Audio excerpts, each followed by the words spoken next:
calling liam ka ngai lut kanam mi ti ho zo se na bon cha win jing ka pha April ni sim som ni lagup sang ni le som ni lagup jingkal tu so hin ngai nam mi ti ho zo se na bon cha win ka hin lem che uve tori kho in zong igam sungu din mun le chule inam sungu din mun ichi thuwa hi pha chom cha holim na inganei do hin lampi media channel a hong lu tha so pula na win channel subscribe nai lo ho in subscribe in a bol pi che ding win ngi ana chukil le tim na ka hin nei kine tuin itopi ga hin ana lut pe pe jing ho hitin tu la tu a hin I din mun no ku ki te din mun ei ho din mun hi ha sama ma le jengin I het ma bang wachun achi sa sang ni le som ni la thum ni khwa pana hin gal I hin nei win chale mai leite in jong ei ho chen na chuteng le I namun wa I chan ge am khana hi na su gen thayu hi to kilhona hin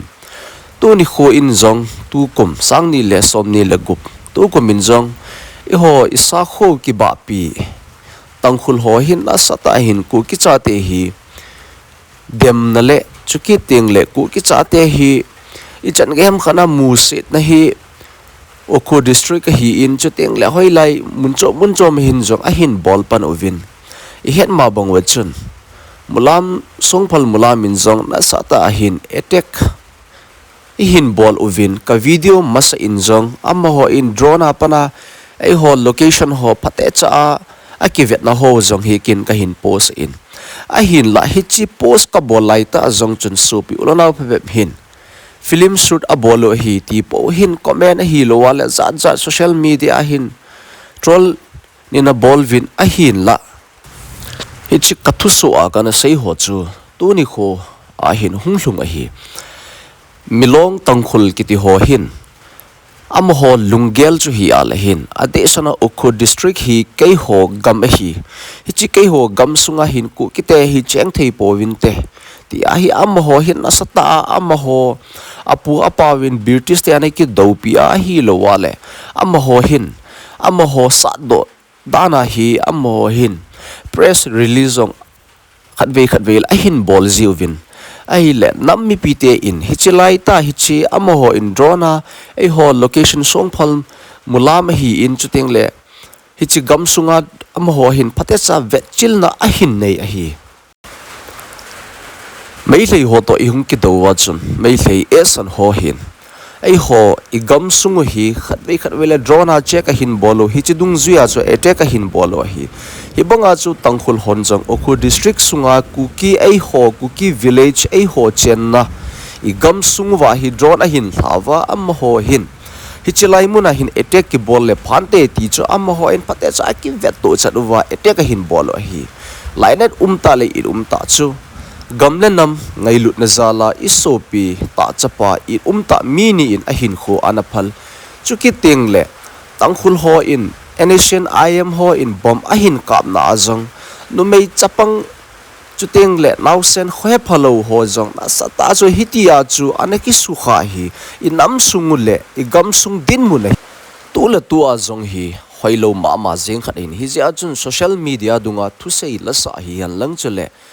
thil bol ho hi neu khat hi ki control zam hi te ti chu nam bi pi te hinga nge na le tim na ka hin nei kinin milong Asian IM am ho hin milong te hin ipz a hi chan ge ya hi okhu district sunga ai ho chen na khu ku ki village ai ho chen na khu hi attack a bol jing ke ho mi ti la hin tu la tu a hi mai sei to ku ki ka ki do chuteng le ik sa to na wa ko na hi buffer zone hi hung ki sim do hin a hi le tu la tu a hi tangkhul ho to ai ho ki ka ati chu ai ho ki ka buffer zone hi nai lo hi chi je a hi tangkhul ho hin aphat achang avet ziwa ai ho na sata hi numei chapang jong dem lo chu ki teng le milham civilian jong ko imayong hi dem lowa am ho hin ngai lut na beya hi phat sia ai ho attack ihin bol jeng wa hin chikeu chi hi lowa lam ka to kangui ki zut man na lampi in jong foothills naga coordinate ki ti ho in jong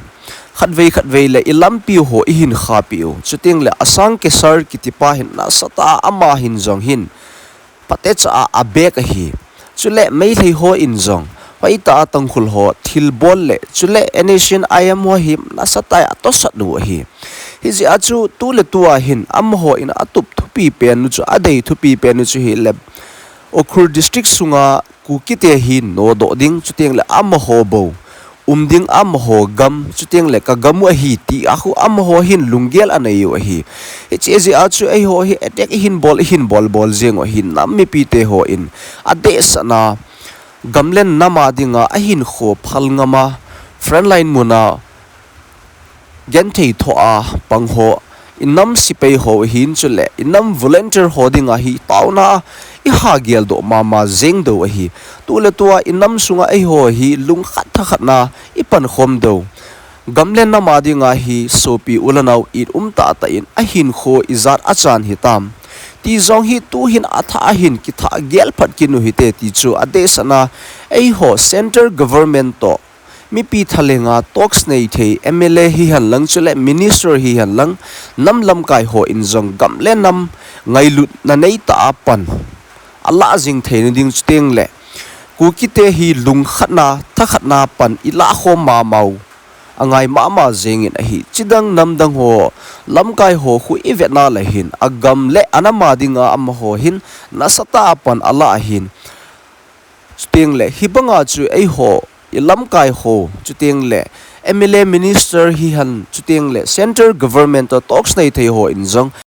tu chung kyu hitalowa mei leite in jong ichan ge ham khana in a ball now chuteng le mi pi hin tu le tu a ikine pi pe nu chu ei ho MLA chuteng le minister chuteng le ei ho lam kai ho hi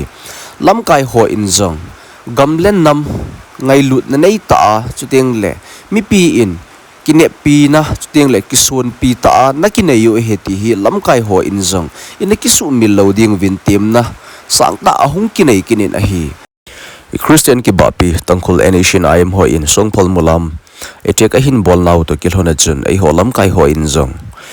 center government hinga memorandum anapi vin ahi lam kai ho in aseina chu hi ale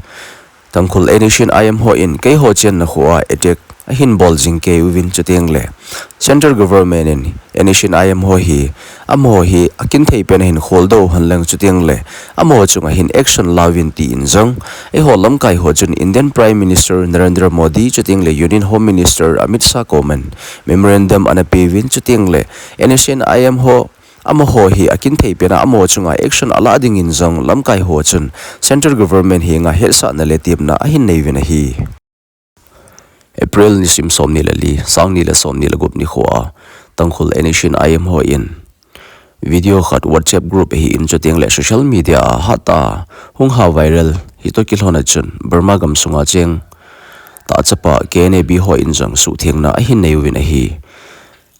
Tahchapa ho KNB ho in asaina chu hi ala hin clarification ahin bol na asaina wa chu hi ala hin tangkhul ho in Friday ni khuwa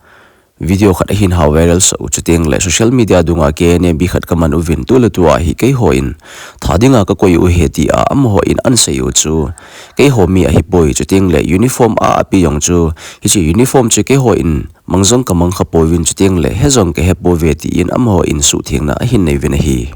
ki chai tai jingkal du so hin ngai nam mi ti ho jok se na bon cha ni khopa